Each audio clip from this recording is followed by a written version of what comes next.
महाराष्ट्राचा इतिहास पाहता उद्योग, शिक्षण, सामाजिक सुधारणा किंवा क्रीडा क्षेत्र असो, महाराष्ट्राने देशाचे अनेक क्षेत्रात नेतृत्व केले आहे असं प्रतिपादन राज्यपाल CP राधाकृष्णन यांनी केले। आंतरराष्ट्रीय क्रीडा स्पर्धांमध्ये यशस्वी होण्यासाठी मुलांना खूप लहान वयापासूनच खेळांमध्ये सहभागी करून घ्यावे लागेल असं मतही त्यांनी यावेळी व्यक्त केले।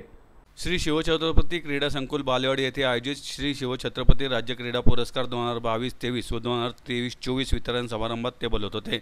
यावेळी मुख्यमंत्री देवेंद्र फडणवीस, उपमुख्यमंत्री तथा पुणे जिल्ह्याचे पालकमंत्री अजित पवार, राज्याचे क्रीडा मंत्री दत्तात्रय भरणे, उच्च व तंत्र शिक्षण मंत्री चंद्रकांत पाटील, पणन मंत्री जयकुमार रावल, विधानसभेचे उपाध्यक्ष अण्णा बनसोडे, आमदार उमा खापरे, अमित गोरखे, शंकर जगताप, प्रशांत बंब, क्रीडा अधिकारी अप्पर मुख्य सचिव अनिल डिग्गीकर, क्रीडा व युवक सेवा आयुक्त हिरालाल सोनवणे, विभागीय आयुक्त डॉक्टर चंद्रकांत पुलकंडवार आदी यावेळी उपस्थित होते। या कार्यक्रमात सन 2022-23चा शिवछत्रपती राज्य क्रीडा जीवनगौरव पुरस्कार ज्येष्ठ आंतरराष्ट्रीय बॅडमिंटन खेळाडू प्रदीप गंधे यांना, तर सन 2023-24चा शिवछत्रपती राज्य क्रीडा जीवनगौरव पुरस्कार माजी राष्ट्रीय कबड्डीपटू संघटक शकुंतला खटावकर यांना वितरित करण्यात आला। शिवछत्रपती राज्य क्रीडा जीवनगौरव पुरस्कार प्राप्त खेळाडू शकुंतला खटावकर आणि प्रदीप गंधे यांचे विशेष अभिनंदन करतानाच सर्व पुरस्कार प्राप्त खेळाडूंचे अभिनंदन करून राज्यपाल म्हणाले, आज खेळ हे तांत्रिकदृष्ट्या तसेच शारीरिकदृष्ट्या अत्यंत स्पर्धात्मक झाले आहेत। राष्ट्रकुल क्रीडा स्पर्धा, आशियाई आणि ऑलिम्पिक क्रीडा स्पर्धा अशा आंतरराष्ट्रीय क्रीडा स्पर्धांमध्ये यशस्वी होण्यासाठी आपल्या मुलांना खूप लहान वयापासूनच खेळांमध्ये सहभागी करून घ्यावे लागेल।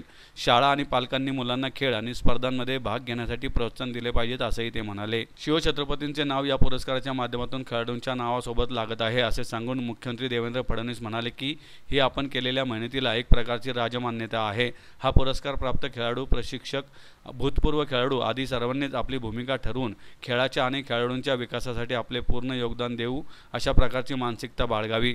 छत्रपती शिवरायांनी जशी महाराष्ट्राला दिशा दाखवली तशीच महाराष्ट्रातल्या खेळाडूंना दिशा दाखवण्याचे काम सर्व पुरस्कार विजेत्यांनी करावे आणि सर्व प्रकारच्या खेळांमध्ये महाराष्ट्रच प्रथम क्रमांकावर राहील अशा प्रकारचा संकल्प घेऊया असे आवाहन त्यांनी यावेळी केले। उपमुख्यमंत्री अजित पवार म्हणाले, सर्वच पुरस्कारार्थींनी त्यांच्या खेळावरील प्रेम, मेहनत आणि क्रीडा कौशल्याने क्रीडा क्षेत्राचा आणि देशाचा गौरव वाढवला आहे। बॅडमिंटनपटू व उत्तम खेळाडूंच्या पिढ्या घडवणारे उत्तम प्रशिक्षक म्हणून प्रदीप गंधे व कबड्डीपटू शकुंतला खटावकर यांना जीवनगौरव पुरस्कार प्रदान करण्यात आला आहे। ही आनंदाची बाब असल्याचे त्यांनी सांगितलं। प्रारंभी स्वागत करताना मंत्री भरणे म्हणाले, राज्य शासनाने खेळाडूंना नेहमीच केंद्रस्थानी मानले आहे। शासकीय नोकरीत 5% पदे खेळाडूंसाठी राखीव ठेवण्यात आली आहेत। आंतरराष्ट्रीय स्तरावर प्रावीण्य मिळवलेल्या खेळाडूंना थेट नियुक्ती देण्यात येते। आत्तापर्यंत 128 खेळाडूंना शासनाने थेट नोकरी दिली आहे। 21 जून हा आंतरराष्ट्रीय योग दिवस म्हणून साजरा करण्यात येतो।